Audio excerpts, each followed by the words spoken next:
त्याला मतदान केले आज तुम्ही काय प्रतिसाद होता कसं वातावरण आहे? वातावरण आल्हाददायक स्वरूपाचं नैसर्गिक जरी असलं तरी राजकीय वातावरण हे कुठेतरी रडीचा डाव सत्ताधारी खेळत असल्याचं सकाळपासून निदर्शनास येत आहे.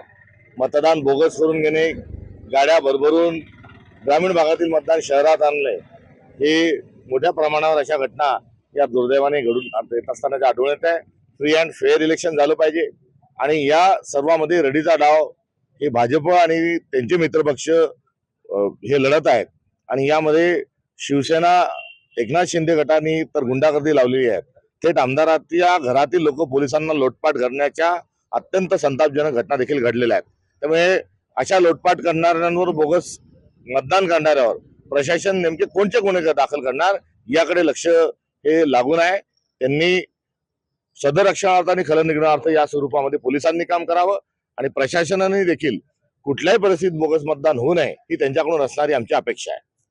अनेक सकाळपासून जे बोगस मतदान होत आहे त्या प्रकार काही समोर आले. आपल्या काँग्रेसच्या काही कार्यकर्त्यांनी, पदाधिकाऱ्यांनी निवडणूक आयोगाच्या आणि पोलीस प्रशासनाच्या निदर्शन लावून अद्यापही त्यांच्यावर कारवाई होत नाही. प्रशासन जेव्हा काँग्रेसच्या कार्यकर्त्यांनी बोगस मतदार पकडले त्यावेळेस स्थानिक आमदारांच्या परिवारातील लोक येऊन त्या ठिकाणी पोलिसांशी हुज्जत घालतात आणि इथले ठाणेदार जे आहेत ते म्हणतात मी नॉमिनल कारवाई करतो. म्हणजे ही लोकशाहीची थट्टा यांनी लावलेली आहे. जो गुंडागर्दीचा जो आरोप होत होता, जो भ्रष्टाचाराचा आरोप होता, आज त्यांनी त्यांच्या वर्तणुकीतून आम्ही भ्रष्ट आहोत आणि आम्ही गुंडागर्दीला प्राधान्य देणार आहोत हे त्यांनी सिद्ध केलेलं आहे. इतपर बुलढाण्याच्या सर्व नागरिकांनी त्यांना बाजूला सारण्याचा निर्णय घेतलेला आहे. दत्ता काकस यांच्या पत्नी लक्ष्मी काकस यांना विजयी करण्याचा निर्णय घेतलेला आहे. पण पायाखालची वाळू सरकून पडलेली आहे आणि नागरिकांना मतदान न मागता बोगस मतदान करण्याकडेच हा या परिवाराचा कल सकाळपासून दिसून येत आहे. बोगस मतदान होताना तुम्हाला लक्षात आल्यानंतर तुम्ही निवडणूक आयोगाची तक्रार करणार आहात केली?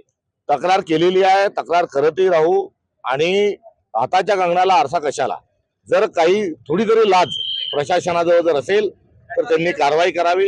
एवढ्या मोठ्या प्रमाणावर गुन्हे घडत आहे, आमच्या तक्रारीचं कर्तव्य आम्ही पार पाडत आहोत, पण कारवाई करण्याकरता सरकार तत्पर आहे का हा एक आव्हानात्मक प्रश्न मी या ठिकाणी प्रशासनाला आणि निवडणूक आयोगाला विचारत आहे.